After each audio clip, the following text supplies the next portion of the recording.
C'est la synergie des ODDA, l'Organisation de défense des droits de l'homme, qui a organisé cette conférence. La synergie est concernée par l'absence de réforme de la méthodologie. Le chef d'État lui-même a dit que, lorsqu'il recevait pour la CDJ, que sans les réformes, il n'y a pas sans les réformes, il n'y aura pas la paix. Ça veut dire que les réformes, pour lui, ces réformes s'imposent. Tout le peuple togolais dans sa majorité, aspire à ce que ces réformes soient. Les partis politiques aussi aspirent à ce que ces réformes. Nous avons maintenant 2 ou 3 mois et quelques jours pour démarrer le délai constitutionnel pour l'organisation de l'élection présidentielle. Et ces réformes ne sont pas... Nous disons que nous ne voulons plus qu'il y ait les violences. Nous voulons qu'il y ait la réconciliation de notre pays. Nous voulons qu'il y ait la paix de notre pays, comme le chef d'État le dit lui-même. Nous voulons que, comme la CVJ le dit, CVA dit que les réformes sont indispensables pour la réconciliation, pour la paix sociale.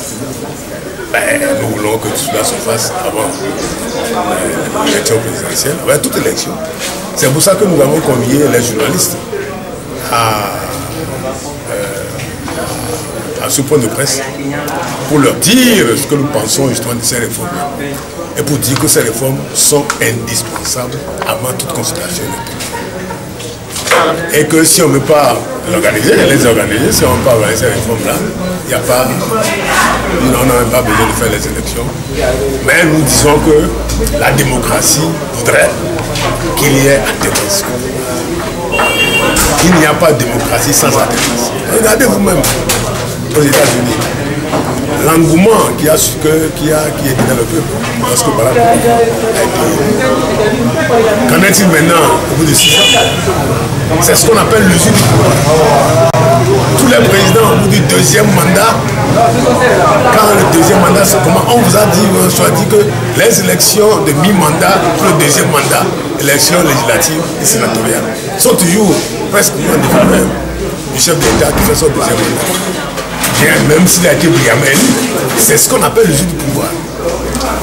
Et ce qui fait que quand cette usure du pouvoir survient, au bout de 8 ans ou de 10 ans, il faut que le chef d'État qui est là, même s'il est un Superman, qu'il s'en aille. C'est ça la démocratie. Et c'est ce que nous voulons. Nous ne voulons plus qu'il y ait la violence dans notre pays. Nous voulons la paix. Et c'est pour ça que nous avons convié à ce que les journalistes nous entendent, que la presse puisse véhiculer dans la population notre volonté inébranlable de tout mettre en œuvre pour que ces élections, ces réformes soient faites avant toute élection. Et c'est pour ça que nous appelons le peuple togolais à sortir massivement le 28. Nous savons que les partis politiques appellent le 21, à sortir le 21. Nous appelons à sortir le 28.